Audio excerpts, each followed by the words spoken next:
Boa noite. Comigo tenho o Pedro Castro. Ele é um dos candidatos do MAS à Assembleia da República e vai-nos falar um bocadinho sobre o movimento Alternativa Socialista. Olá, Pedro Castro. Olá. Muito obrigado pela presença.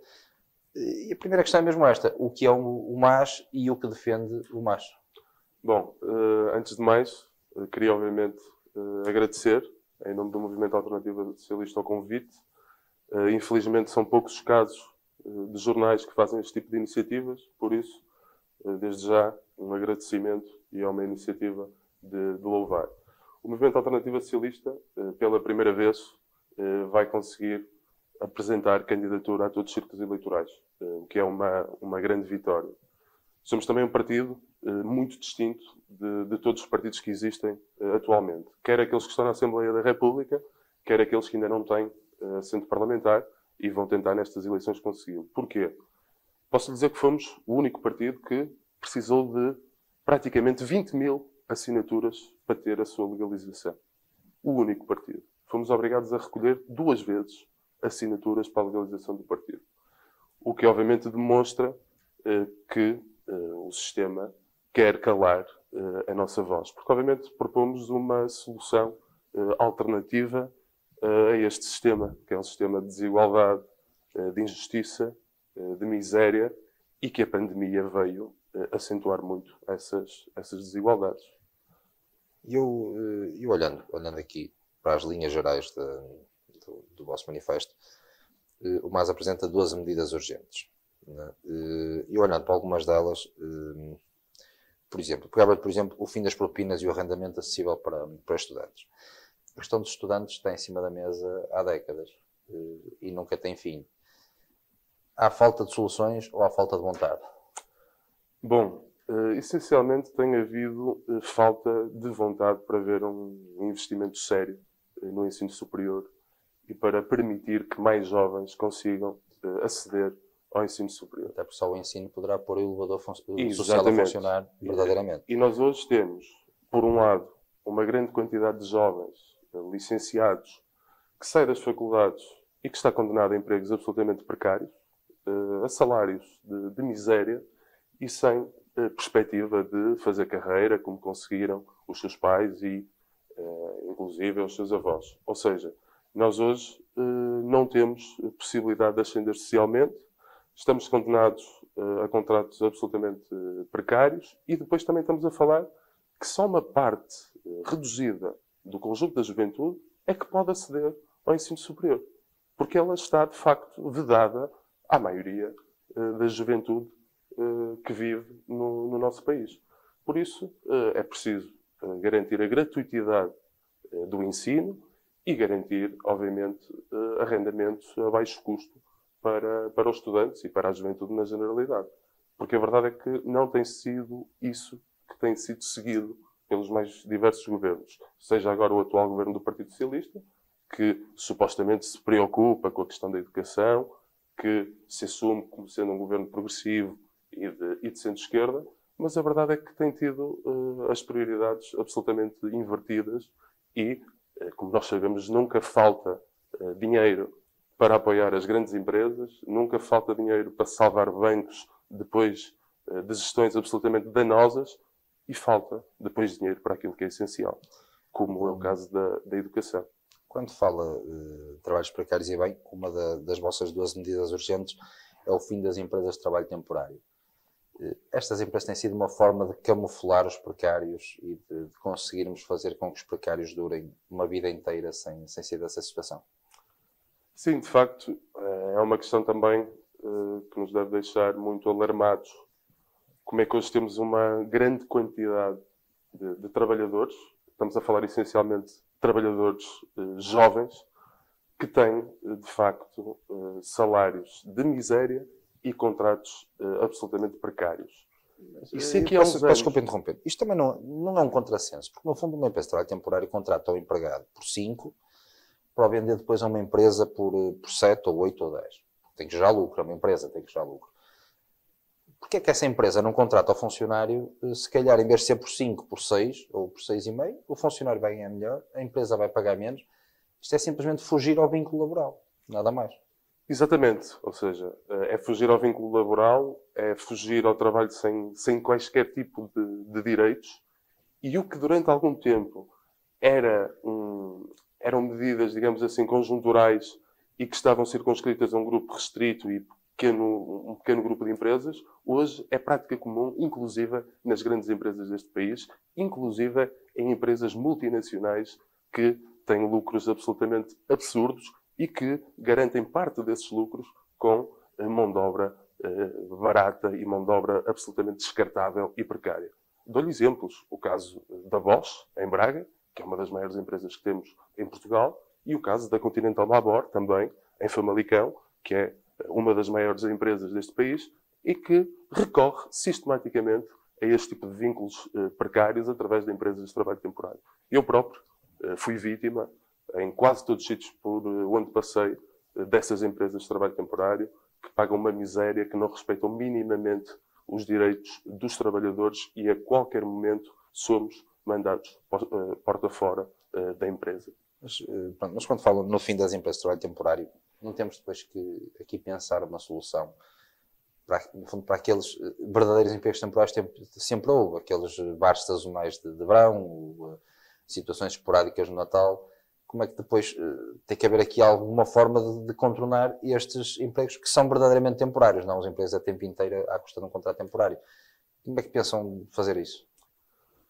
Muitos desses trabalhos que me fala, desses trabalhos sazonais, são, inclusive, feitos, muitos deles, aqueles que são mais duros, como é o trabalho na agricultura, por exemplo, feitos por trabalhadores imigrantes. Trabalhadores que vivem em condições absolutamente deploráveis, que vivem amontoados em contentores, que pagam valores altíssimos por estar a viver nessas condições, muitas das vezes sem acesso ao descanso obrigatório durante a jornada de trabalho, fazendo jornadas de trabalho absolutamente intensíssimas de 9, 10, 11, 12 horas de trabalho. Ou seja, essa é uma realidade que incide particularmente sobre os setores mais vulneráveis, mais explorados da classe trabalhadora, e há que combatê-los de forma efetiva.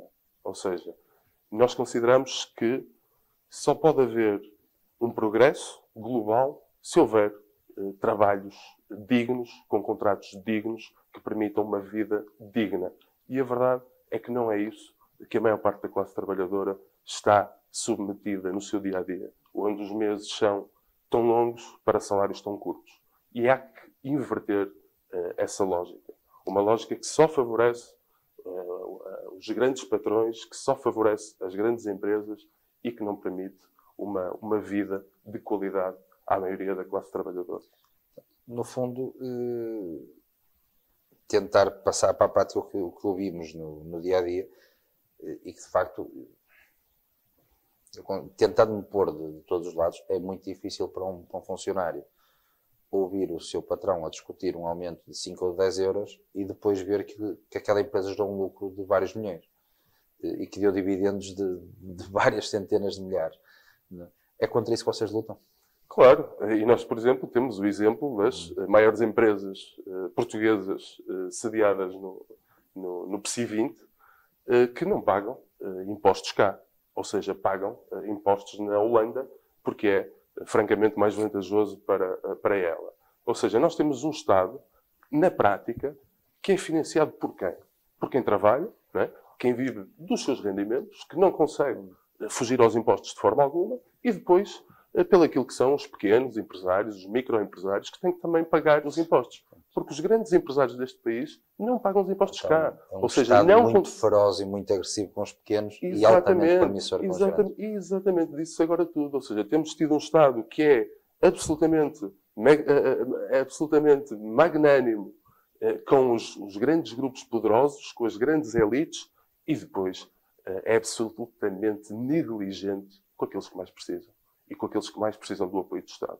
Ou seja, tem havido, como nós temos dito, dinheiro para salvar bancos, perdões fiscais às grandes empresas e depois não temos dinheiro para o Serviço Nacional de Saúde, não temos dinheiro para as pensões, não temos dinheiro para salários. Ou seja, é uma vergonha. Como é que se diz aos portugueses que não temos dinheiro para pensões, para salários e para saúde, e se gasta tanto dinheiro na TAP. Eu não estou aqui a discutir se o dinheiro foi bem gasto, mal gasto, se a TAP é estratégica, se não é. Eu simplesmente digo, não deveria ser explicado o porquê. Se de facto é importante, se de facto temos um efeito pirâmide tão grande e que ia ser tanta coisa colocada em causa, esta explicação não devia ser dada de outra forma para que toda a gente percebesse e fosse claro a necessidade de colocar aqueles milhares ou não numa empresa. Obviamente, até como disse, os recursos não são ilimitados. No entanto, existem. O problema é que são sistematicamente, mais uma vez, canalizados para as grandes empresas, para os grandes grupos económicos, essencialmente para banqueiros que andaram a roubar e endividar o nosso país, e agora somos nós que temos que pagar a fatura. Ou seja, enquanto as empresas são lucrativas, o lucro, obviamente, vai para um punhado muito reduzido de acionistas. Quando vêm os prejuízos, paga o Estado. Paga o Estado. O que é pagar o Estado, mais uma vez? É serem os trabalhadores dos seus magros salários a terem que pagar essas contas. No caso da TAP, nem sequer salvaguardando os postos de trabalho, como em muitos outros sítios se passou exatamente da mesma forma. Ou seja, o Estado dá garantias e a verdade é que não é salvaguardado aquilo que é mais determinante, aquilo que é mais importante, que são os postos de trabalho. Mais uma vez, uma política absolutamente equivocada do governo esse que teve, durante estes últimos 6 anos, do nosso ponto de vista, erradamente, o apoio do Bloco de Esquerda e do PCP. E temos que nos relembrar que este governo prometeu que ia alterar, que ia virar a página da austeridade. Mas a verdade é que a austeridade continua. De uma outra forma, mas continua. Porque os salários continuam a ser miseráveis, as pensões continuam a não dar para viver e precisamos de uma alteração qualitativa das políticas. Também na questão do meio ambiente e para fazermos face às alterações climáticas, este governo, que utilizou a transição energética como uma das suas bandeiras, não tem feito absolutamente nada para dar um combate, de facto, eficaz às alterações climáticas. Vamos ter o aeroporto de Montijo, não é? Como sabemos, daqui a uns anos. Sim, um dia. estará submerso. E temos, neste momento, um mega projeto, supostamente, de investir numa energia alternativa e numa energia verde, que é o caso do lítio, e que é um problema que não tem sido discutido. E que não se compreende como é que, no debate dos grandes partidos, foi um tema, a mineralização, que não foi abordado. Estamos a falar que é 10% do território que pode ser utilizado para prospecção e exploração de lítio. Houve vários assuntos que têm sido, se calhar, polémicos no nosso país, que curiosamente não foram alvo de discussão nesses debates. Do seu ponto de vista, há aqui uma espécie de acordo de cavalheiros dos partidos do sistema para que só se escuta o que interessa discutir, digamos assim. Sim, dá-me a impressão que sim, e dá-me a impressão que, relativamente ao lítio, isso é absolutamente claro. Ou seja, há um mega projeto do governo português, em parceria com grandes empresas multinacionais, para não só fazer a extração de lítio aqui no nosso território, bem como fazer a refinação do produto aqui em Portugal. O que é que isto representa? Isto representa uma alteração profunda daquilo que é a vida de muitos agricultores do nosso país. Representa um ataque violentíssimo à natureza, representa a poluição dos recursos hídricos, representa a poluição da atmosfera. Ou seja, estamos a falar de um lítio que não é uma alternativa, porque existem já alternativas estudadas, como são as baterias de íon-sódio, que são baterias muito mais vantajosas, que não têm inclusive o risco de explosão, como acontece nas baterias de lítio, e é muito menos agressivo para o ambiente.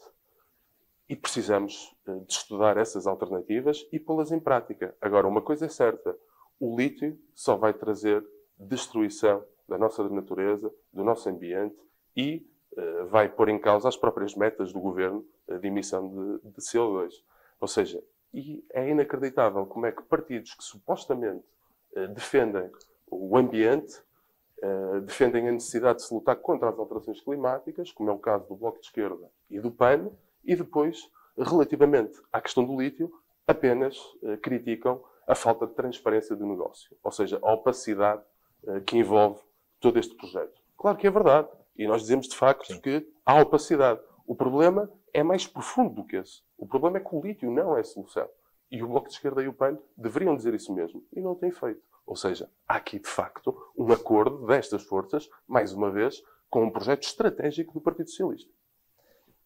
Pedro, uma das coisas que o mais defende como urgente é o investimento na ferrovia e na mobilidade fora das grandes cidades.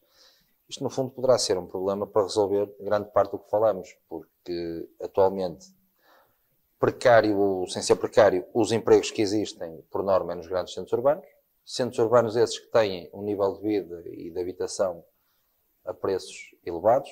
Temos um interior desertificado, quando temos habitação fechada, mas que não sabe, porque as pessoas demorariam horas a chegar ao seu trabalho. Portanto, com uma mobilidade diferente, primeiro permitiríamos alargar, não gosto do termo, mas alargar o dormitório a um raio maior em relação aos grandes centros urbanos. Por outro, possivelmente começaria a levar mais gente para o interior, abrir pequenos negócios, pequenas empresas que, com trabalho, se tornariam grandes, eventualmente um dia. Concorda com isto? Sim, de facto, a questão da ferrovia é muito importante para fazermos face ao problema da questão das alterações climáticas. Ou seja, nós temos que ter a noção que corremos o risco do nosso planeta se tornar inabitável.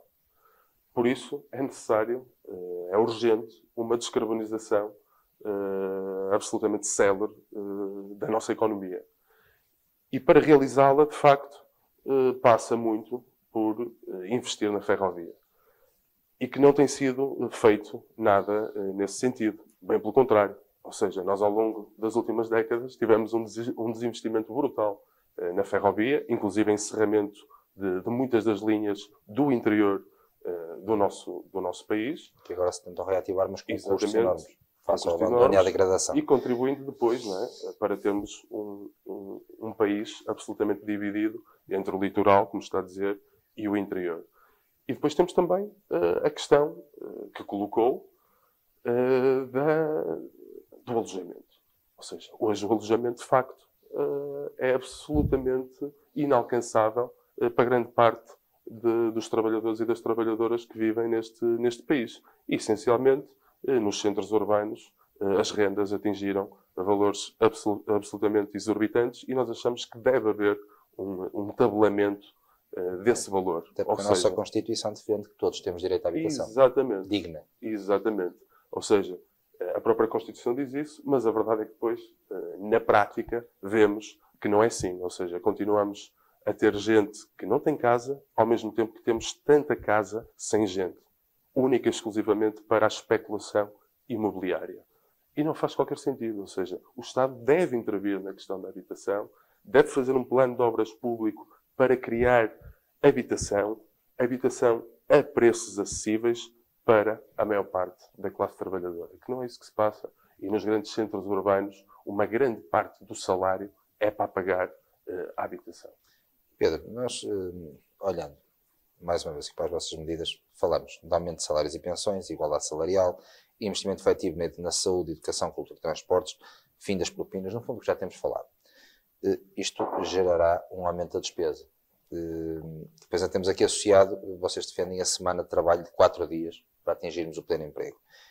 E imagino que ao mesmo tempo a tentar, de certa forma, motivar os funcionários.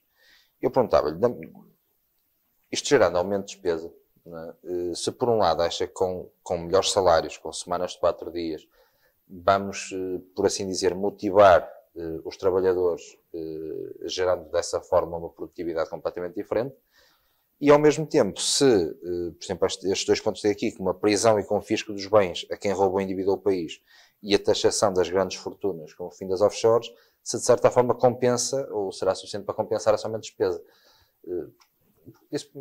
Sabemos que em Portugal temos neste momento fruto dos últimos 40 anos uma dívida quase insustentável e impagável. Apesar de nos dizerem que está controlada, ouvimos isso há séculos e ainda só passaram algumas décadas.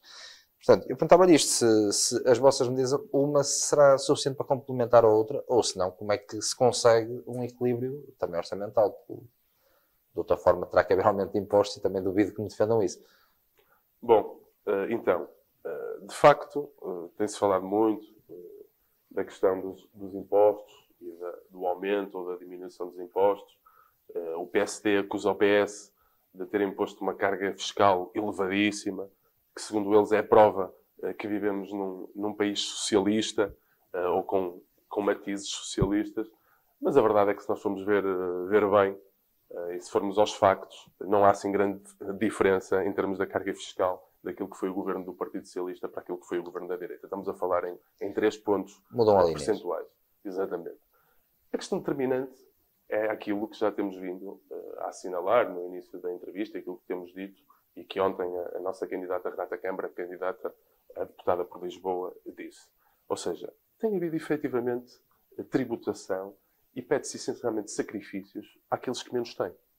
Mas a verdade é que os donos disto tudo, a elite, os ricos, continuam, como vimos há bocado, a não pagar impostos aqui. Ou seja, pagam impostos na Holanda, pagam impostos noutros sítios que lhes é mais vantajoso ou, inclusive, não pagam impostos, como é o caso do dinheiro que é transferido todos os anos para os offshores. Só no ano passado, estima-se que foram mais de 800 milhões de euros para offshores. E temos de ter noção o que é que são estes offshores.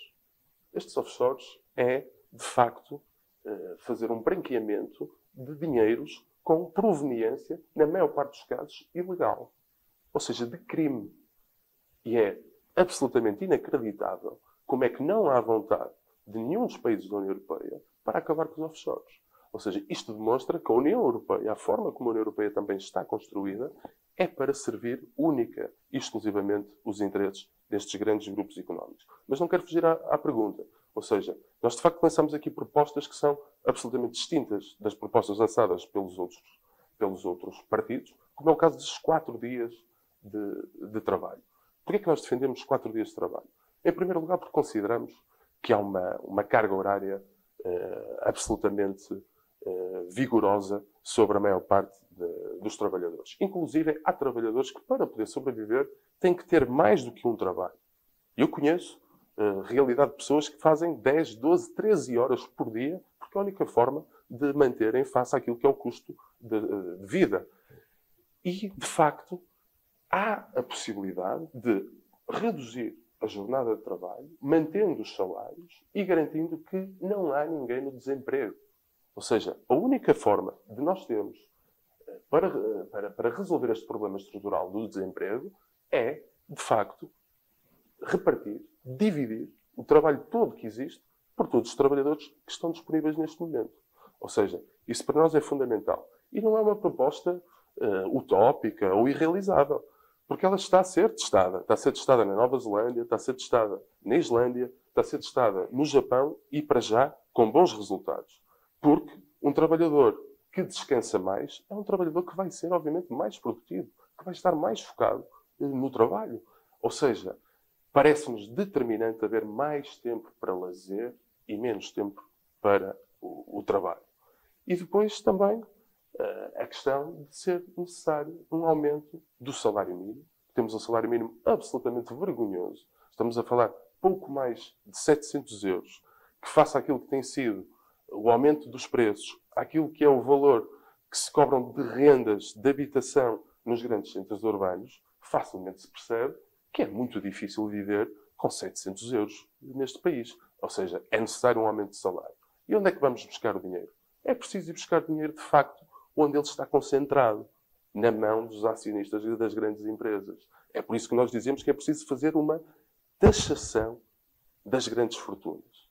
E estamos a falar que é possível recolher muito dinheiro. Mesmo taxação de fortunas com taxas que, do nosso ponto de vista, são muito baixas e muito aquém do que os poderosos e que os grandes grupos económicos, as grandes famílias deste país podem pagar, e mesmo assim são responsáveis por uma grande arrecadação fiscal em países como, por exemplo, a Suíça. E nós achamos que é um caminho a seguir. É preciso taxar as grandes fortunas. É preciso pôr fim aos offshores. É preciso, de facto, prender e confiscar os bens daqueles que andaram a roubar e endividar o país. E canalizar esse dinheiro, então, para, de facto, salários, para pensões, para investir no Serviço Nacional de Saúde, que está, neste momento, numa situação muito complicada e que só tem sobrevivido graças ao esforço hercúleo dos seus trabalhadores, que todos os dias combatem de forma muito heroica aquilo que tem sido esta terrível pandemia. Pedro, muito mais haveria a falar, o nosso tempo é demasiado curto e já vai longo. Eu pedi-lhe agora de uma forma simples e resumida, que para quem nos está a ouvir e para quem ainda está indeciso quanto ao que deve fazer no próximo dia 30, que nos dissesse o porquê de votar no MAS e a diferença que o MAS pode fazer conseguindo a representação parlamentar.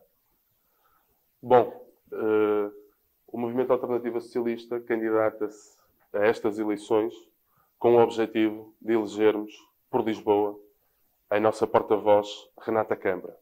Achamos que é necessário acordar a esquerda, achamos que é necessária uma esquerda que não esteja acomodada, que não esteja acorrentada ao sistema e que esteja, de facto, no Parlamento para ser a voz dos mais oprimidos e dos mais explorados da nossa sociedade e de estar permanentemente na rua a mobilizar-se pela defesa do meio ambiente e pela defesa dos direitos dos trabalhadores que vivem no nosso país. É preciso um rosto novo, é preciso ideias novas, é preciso meter a Renata Câmara no Parlamento. Por isso, votem no Movimento Alternativa Socialista. Muito obrigado, mais uma vez. Da nossa parte também, mais uma vez, obrigado pela presença. E assim que nos está a ouvir, mais uma vez, muito obrigado por ter estado connosco e até à próxima.